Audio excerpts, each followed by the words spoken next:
이 사람들이 어떤 일을 하고 어떻게 구성이 되는지 짤막하게 알아보는 시간이었어요. 이런 것도 알아두시면 네, 상식의 플러스 1점. 이 사람들은 혹시 금융에 대한 투자할 수 있나요? 없다고 알고 있고 네. 하면은 신고해야 돼요. 이런 사람들은.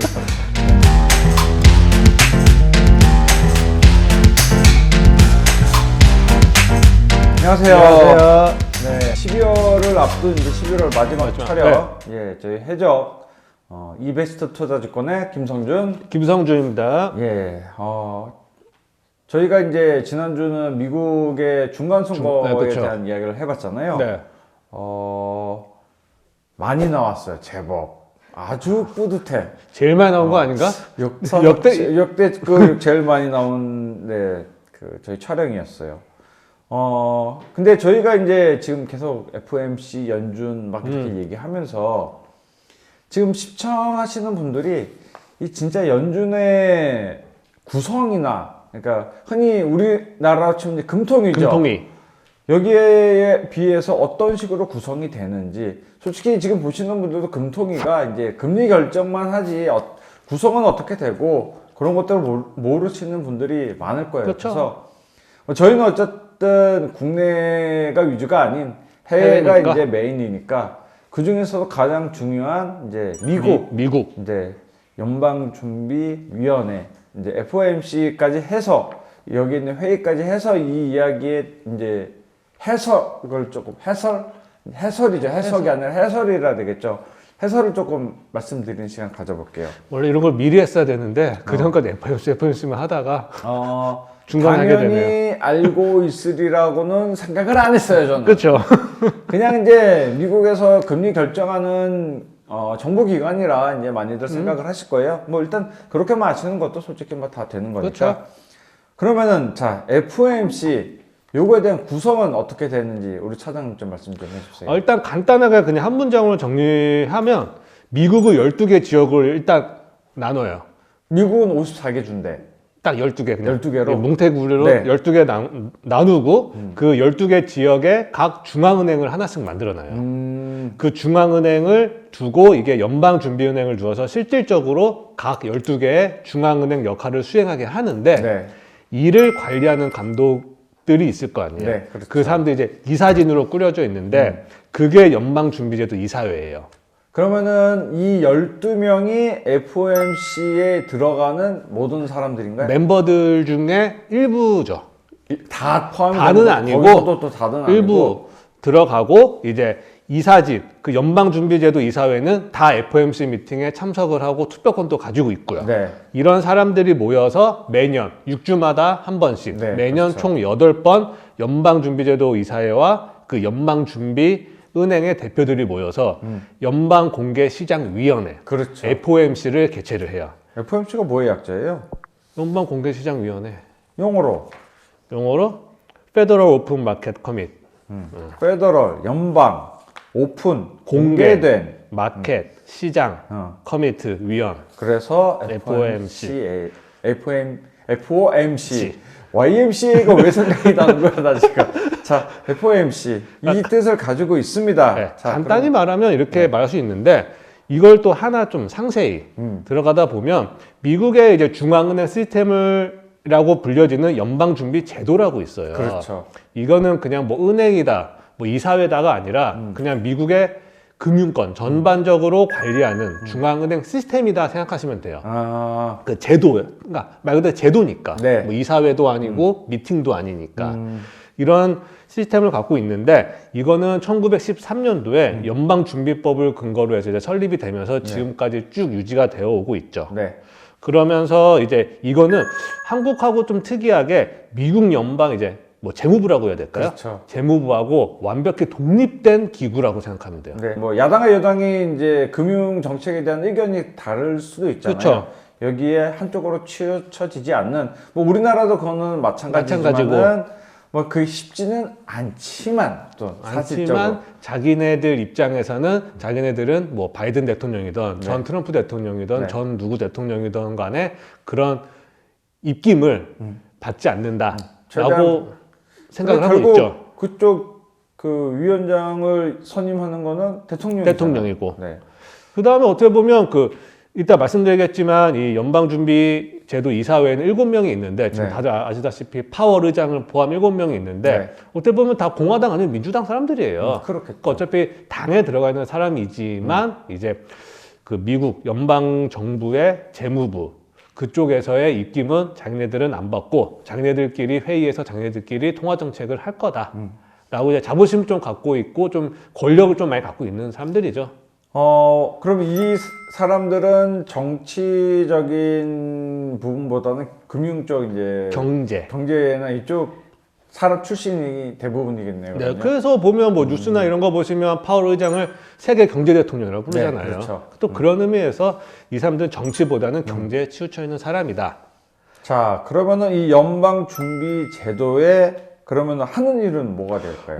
일단 지금 다들 요즘에 코로나 시대에서 고금리 물가 시대에 다들 아시다시피 긴축 정책을 하고 통화 정책을 펼치면서 미국 달러를 많이 발행을 한다. 그렇죠. 이거는 누구나 다 요즘에는 네. 많이 알고 계실 거예요. 과거는 조금 이런 데 인식을 좀 어렵지만 요즘 그렇죠. 뉴스가 워낙 많이 나오니까 미국 달러를 발행하고 미국 내 통화 정책 현재는 긴축 정책을 많이 펼치고 있지만 완화 정책을 할 수도 있고. 그러면 이 사람들은 재무부하고도 또 별개적으로 이제 막 움직이는 그렇죠. 팀이겠네요. 별개적으로 하면서 통화정책 회의를 이제 관장하고 미국의 주요 투자은행, 뭐 그냥 일반 은행, 모든 금융권에 관련된 그런 기관을 이제 감독하고 규제하고 뭐 어떤 금감원 네, 금감원 쪽 역할도 역할까지도 또 하는 거고. 네네네.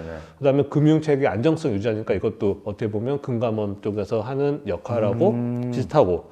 그러니까 여러 가지 전반적인 미달러 발행, 통화정책 결정, 모든 금융 시스템 운영 및 관리. 그러면 이렇게 우리나라 생각하면 치면 금융위원회 정도 수준이라고 이제 금융위원회 플러스 금융감독원 플러스 뭐 한국은행까지. 금융협회, 뭐 네. 한국은행 모든 거로 그냥 다 통틀어져 있다고 생각하시면 될 것 같아요. 네.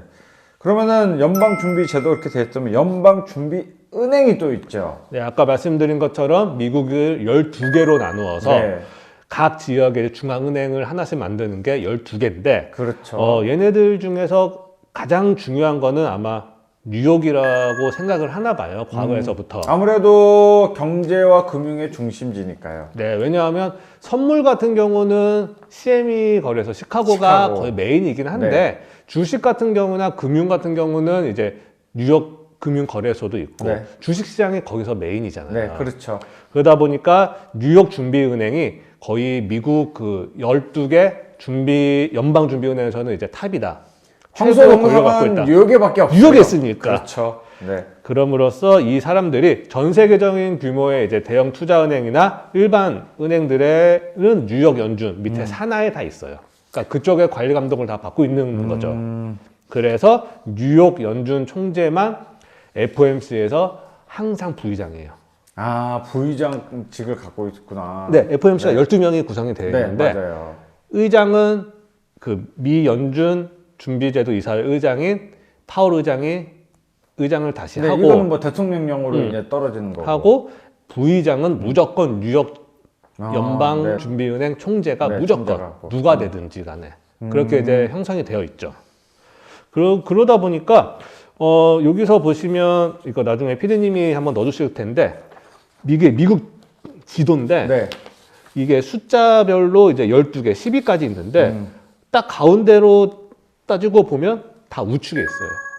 우측이 아무래도 동부에 경제 쪽은 동부 쪽이 확실히 발달이 뭐 서부 쪽은 이쪽보다는 중부 서부 쪽보다는 많다 보니까 주 자체도 이제 서쪽 같은 경우는 뭉뚱거리는 데가 굉장히 많네요. 네, 그러니까 크게 네. 해가지고 설립 초창기부터 동부 지역은 좀 상당히 좀 촘촘하게 네. 이런 중앙은행들이 위치해 있는데 미국 서부 지역은 여기서 보면 요 회색 네. 12번이라고 적혀있는 샌프란시스코 하나밖에 없어요.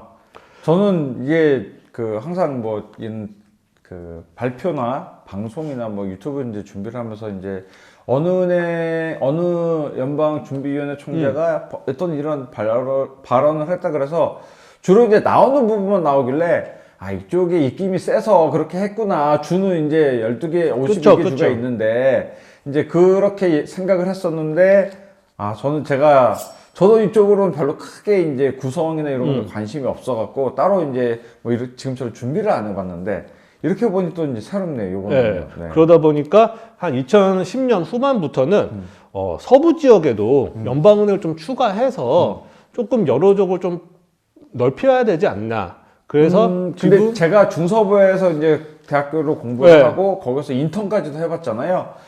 아 근데 그쪽은 금융 쪽에서 뭐 없어요. 없어. 진짜 그 제가 있던 유타에서는 서부에서 가장 큰 웰스파고가 웰스파고. 그냥 모든 거를 다 가지고 있다. 뭐 그쪽뿐만 아니라 뭐 라스베가스나 아이다호 이쪽도 다 웰스파고가 다 갖고 있거든. 은행도. 그렇죠. 그러니까 뭐 우리나라로 치면은 뭐 지방은행도 이제 많은데 여기는 이 웰스파고라는 은행 자체가 완전 독점이에요. 독점? 완전히. 네. 중간을 기준으로 왼쪽으로는 거의 뭐 그 정도로 되는 거다 보니까 유명한 투자은행도 없고 그러니까 굉장히 경제나 금융 쪽으로는 미국인에도 취약하다? 불구하고 취약한 부분 쪽이 하나거든요. 그래가지고 이런 거를 지금 좀 추구하는 방법을 이제 미국 상원이나 네. 이제 연준에서 좀 논의 중에 있는데 왜냐하면 캘리포니아 지역이 이제 그런 이제 테크 조금 기업들이 실리콘밸리를 네. 해가 너무 많잖아요. 그렇죠. 실리콘밸리 쪽만 하더라도 좀 그쪽에는 신성장 어마어마한데. 동력이 되는 네. 회사들이 너무 많기 때문에 서부 지역에도 좀 추가를 해야 되지 않냐라고 계속 논의가 이루어지고 있다고 하고 아마 뭐 13번째 연방준비은행이 생긴다면 그 서부에 있는 이제 워싱턴주에 있는 시애틀이 시애틀. 왜냐면 거기에 이제 뭐 아마존도 있고 그렇죠. 마이크로소프트도 네. 있고 하다 보니까 거기가 가장 유력한 후보라고 거론만 되고 있는데 한 추가로 그러면 서부 쪽에 한 2개, 3개 정도를 생각을 하고는 있는 것 같아요. 제가 보기에는 텍사스도 그 중에 하나가 되지 않을까. 텍사스도 이쪽에 포함이 되나요? 텍사스는 지금 여기 달라스가 있기 때문에 텍사스가 그렇겠네. 있어요. 네네네. 그렇군요. 자, 그러면은 지금 캘리포니아 쪽에서 이제 추가로 한다는 이야기, 추가로 이제 뭐 13번째 연방준비위원 은행이 이제 만들 수도 있다라고 말씀해 주셨는데, 그러면은 이제, 자, 이 은행 다음에는 이제 이사회 부분을 말씀을 빠뜨릴 수가 없겠죠, 이제. 그렇죠. 네. 왜냐하면 파월 의장이 가장 의장으로 있는 데가 이제 연방준비제도 이사회고 그렇죠. 이 사람들이 모든 거를 조금 쥐락펴락하고 네. 있다. 세계 금융을 지금 지락펴락하고 있는 게, 네, 연방준비제도 이사회죠, 실제로. 단 7명밖에 안 돼요. 네, 이 7명에서 7명밖에 안 돼요, 진짜. 모든 정책을 이 사람들이 제 우스갯소리로 이 사람들이 차명 계좌를 터서 거래를 한다 하면은 수백억, 수천억도 우습게 벌 수 있는. FOMC 발표하기 전날에만 하나만 들어가도 그렇죠. 네. 그러니까 이제 이 사람들은 혹시 금융에 대한 투자를 할 수 있나요? 없다고 알고 있고 네. 그러니까 얼핏 어디서 예전에 하면은 신고해야 돼요. 이 사람들은. 네. 무슨 인센티브를 받는다고 들었어요. 그렇구나. 그러니까- 자, 그러면은 이 7명으로 구성된 이사회 여기서는 뭐 기간이 이 사람들은 어떻게 되고 그런 내용으로 좀 설명 좀 일단 해주세요. 아까 말씀드린 것처럼 의장을 포함해서 총 7명의 이사로 구성이 되어 있는데 네. 이 사람들은 모두 대통령이 임명을 하고 네. 상원의 인준이 거쳐야 돼요. 그러니까 대통령이 한다고 해서 되는 게 아니라 네네네. 상원에서 일단 채택을 해줘야 되고 그러면 지금은 이제 상원이 뭐 중간 선거가 아직 마지막 마무리가 한 자리가 안 남긴 됐지만은 했지만 민주당이 이길 가능성이 좀 더 높잖아요. 네. 네. 그러면은 민주당 쪽으로 치우칠 가능성이 있기 때문에 근데 어. 지금 어떻게 보면 파월이 공화당이에요. 그렇죠. 파월은 공화당 그러니까 쪽이죠. 내 그렇죠. 생각에서 약간 다른 사람을 하면 그냥 그게 또 떡- 제가 지금 깜빡했어요. 상원이 민주당을 먹을지언정 그렇죠. 파월은 공화당 쪽이니까. 공화당이니까 네. 그런 거를 얘네들도 정부도 생각을 하고 있는 것 같아요. 다 그렇구나. 너무 내 편으로 네. 하기는 그러니까 그럼 지금 현재 인원 구성된 그러니까 그 7명이 파월 의장을 포함 7명이죠. 포함 7명이에요. 그러면은 지금 부의장은 당연히 이제 뉴욕 아니죠.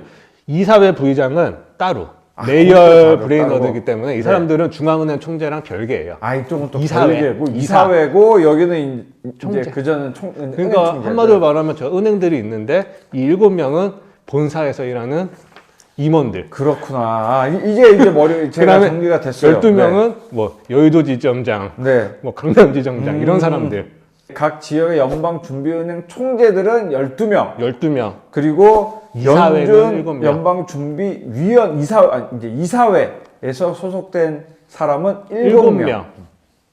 오케이. 헷갈려. 네. 이 7명이 이제 금리 발표를 할 때 투표권을 가지고 7명 투표권을 다 갖고 있고, 그러니까 금리 결정, 뭐 통화 정책 모든 거를 할 수 있는 이제 막강한 권한을 갖고 있는 계속 네. 말씀드리지만 딱 독립적인 네. 집단 단체다. 그럼 여기는 기존에 아까 말씀해 주신 12개 지역이 아니라 그러면은 여기는 그 지역 안에서도 또 이제 통합을 시켜서 뽑는 건지. 그렇죠. 여기는 이제 연방준비제도 같은 경우는 12개 지역 외에 이제 워싱턴 정부 네, 중앙정부가 수도인 있는, 네. 그 워싱턴에 위치하고 있죠. 워싱턴 DC. 워싱턴 DC에서 위치하고 있으면서 7여사 중에서는 대통령이 이제 3년에 임기마다 이제 대통령이 이제 임명을 하죠. 연방준비제도 이사회에 대한 7명도 그럼 대통령이 이제 새로운 대통령의 선임이 되면은 뭐 임명하고 새로 이제 똑같이 이제 똑같이 위원회도 임명하고 바뀐다. 상원에서 이제 인준을 거쳐서 하게 되겠죠. 그렇군요. 이 이름이 지금 우리 차장님이 준비해 주신 일단 의장은 제롬 파월이고 뭐 부의장은 뭐 레이얼 브레이너드, 네, 뭐 브레이너드 마이크 부의장, 바 네. 두 명이 이제 부의장 역할을 하고 네. 뭐 미셸 보면, 크리스토퍼 윌러, 리사 쿡, 필립 제퍼슨 뭐 등등 7명이 있는데 자세한 성향은 반은 민주당이고 반은 공화당이더라고요. 아 그래요. 뭐 얼마 전에 이 이사 중에 한 명인 크리스토퍼 윌러가 또 굉장히 매파적인 이야기를 한 번 더 하면서 이제 지금 최근에 우리 연준에서 막 이제 매파적 의견을 내고는 있는데 은행 총재들 플러스 이사까지도 이제 매파적 발언을 그렇죠. 하고 있기 때문에 이런 것도 좀 재미있게 이제 볼 수 있게 됐네요. 네. 네. 그래서 이제 우리 보시는 분들도 뭐 어느 중앙은행 총재가 이야기를 했다. 그리고 연방준비제도 이사회에 속해 있는 어떤 이사가 이런 이야기를 했다. 파급력은 비슷비슷할 수 있겠지만 아무래도 이사회 이사진들이 조금 더 입김이 세다. 그렇죠. 그쪽 7명 모두 다 투표권을 가지고 있는데 네. 바로 말씀드리면 이제 FOMC라고 해서 연방공개시장위원회는 그 총 12명을 구성이 되어 있어요. 그 12명의 7명은 아까 이사회에 있는 7명 무조건 포함이에요. 연방은행 총재들이 5명이 이제 포함이 한 명은 뉴욕이 아까 말씀드린 것처럼 부의장을 하기 때문에 뉴욕까지는 고정. 그러니까 8명은 고정. 8명이 고정이고 그다음에 4명이 네. 11하가 남잖아요. 이제 네. 뉴욕이 빠지니까. 네. 11하가 한 명씩 이제 4명을 선출하는 거예요. 그룹당 한 명씩이 항상 돼요. 아, 예를 들어서 그래요? 보스턴, 필라델피아, 리치몬드 한 그룹이에요. 우측 쪽, 중앙부터 우측 이제 위? 뭉탱이로 이제 있는 부분이 그러면 2022년도에 보스턴이었다. 네. 그럼 2023년은 필라델피아 존재, 4년은 리치몬드. 이런 식으로 그룹이 4개로 나눠져 있어가지고 거기서 이제 한 명씩 해서 그 4명이 채워지는 거예요. 그래서 이제 12명이 이제 확실히 이제 된다. 네, 그래서 다시 말씀드리면 연방준비제도 이사회 7명 플러스 뉴욕 연준 총재, 그다음에 그 외 11개 중앙은행들 총재 중 4명이 4명. 총 12명이 투표권을 갖고 있는 거예요. 그리고 그 4명은 1년에 한 번씩 1년에 한 번씩 로테이션으로 이제 교체가 된다. 네. 그러니까 이런 것도 전 오늘 처음 알았어요. 어떻게 보니까 12명의 투표권을 갖고 있는 사람들의 발언이 가장 중요하겠죠. 그렇겠네요. 그리고 나머지는 그러면 11곳에서 4명이 없으니까 7개가 남잖아요. 네. 투표권은 없는데 회의는 참석할 수 있어요. 회의는 또 참석을 하고. 참석하면서 이제 당연히 회의에는 참석을 하겠죠. 하고 자기가 원하는 의견, 네. 발언 다 할 수 있어요. 네. 투표권만 없는 투표권만 거예요. 없이. 네. 그래서 이제 저희가 이제 연준은 그 FOMC 발표 이후에 이야기되는 의사로. 네, 의사록 이제 회의에 대한 의사록은 이제 여기서 이제 각 총재들이 의견들을 막 이제 외파적인 의견도 있을 거고 비둘기파적인 의견들이 여기서 이제 이야기를 네. 결국 결정은 7인이 하지만은 12인이 하지만 나머지 7인도 의견은 낼 수 의견을 있다. 계속 낼 수 있다. 오케이. 무슨 말씀인지 알겠습니다. 이 연방공개시장위원회 이제 FOMC에서는 말 그대로 이제 금리 결정을 하고 그렇죠. 이게 가장 이제 핵심이죠. 핵심인 거잖아요. 네. 각종 인터뷰도 정말 많이 하더라고요. 많이 하죠. 네, 그리고 본인들이 속해 있는 지방 정부에서도 의회가 있으면 거기서도 이제 이런 자기가 가지고 있는 금리에 대한 정책 방향이나 이제 이런 이야기를 많이 하는 거 보니까 거기서도 많이 하고 어느 뭐 예를 들어서 뭐 저희 회사 이베스트증권에서 초청해서 할 수도 있는 거고 그렇죠. 그렇게 연설을 그 FOMC 10일 전까지 이제 블랙아웃 기간 전까지는 계속 연설하고 발언하고 맞아요. 세미나 가고 네. 막 이러더라고요. 네, 그래서 최근에는 시장 혼란성 조금 야기되기도 했어요. 맞아요. 예, 그 FOMC 이후에 이제 파월 의장이 이제 인터뷰 때 이제 약간의 의견 충돌이 있었다는 이야기를 밝히면서 이거 이제 시장에 대한 금리 인상의 속도를 줄이는 거 아니야, 금리 폭을 줄이는 거에 기대감이 막 지금 커졌죠. 폭발이 됐었거든요. 자, 그러면 이제 저희가 다음 시간에는 이 시간은 여기까지만 하고 네.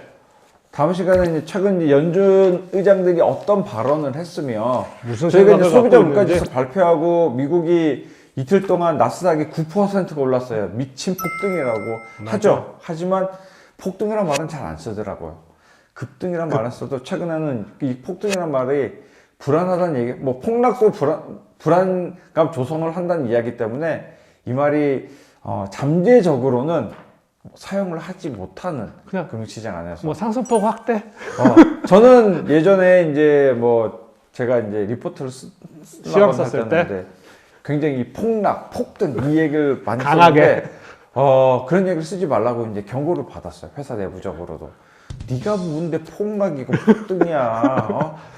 한참 쓸 때가 이제 대리 때도 이제 대리 나무가 무슨 뭘 알아? 뭘 평가를 하냐 이제 그런 식으로 이제 얘기를 많이 들었었는데 일단은 자 우리 차장님 FOMC 그리고 이제 연방준비제도, 연방준비은행, 연방준비제도 이사회, 연방공개시장위원회까지 참 어려워 말들이. 말은 어려워요. 네. FRB 저는 FOMC FRB. 이게 이제 더 TV나 뉴스에서도 이렇게 더 말을 많이 하기 때문에 그러니까 앞에 약자예요 다. 네, 앞에 그렇겠죠. 약자. 네. 이 사람들이 어떤 일을 하고 어떻게 구성이 되는지 짤막하게 알아보는 시간이 있어요. 이런 것도 상식적으로? 알아두시면 네, 상식에 플러스 1점 네, 주는 시간이라고 보면 될 것 같네요. 다음 시간에는 지금 이 연준 의원들이 자꾸 이제 여기 틀리고 저기서 하는 말이 틀리니까 이런 이야기를 담아보고 FOMC 이후 소비자 물가지수 발표 이후에 상당히 지금 옆으로 박스권에 갇힌 모습을 보여주고 있거든요. 기어가고 있으니까. 이런 이야기도 한번 달아보는 시간을 가져보도록 하겠습니다. 자, 우리 차장님 준비해 주시느라고 수고를 많이 해주셨네요. 저도 모르는 내용을 오늘 많이 알게 돼서 이 자료는 저도 제 컴퓨터에 저장. 네, 마무리하도록 하겠습니다. 오늘 이 시간 수고해 주셨고, 자 마지막으로 좋아요와 구독은 네, 사랑입니다. 네, 알겠습니다. 자, 그럼 오늘 시간 마무리하고 다음 시간에 찾아뵙도록 하겠습니다. 감사합니다. 감사합니다.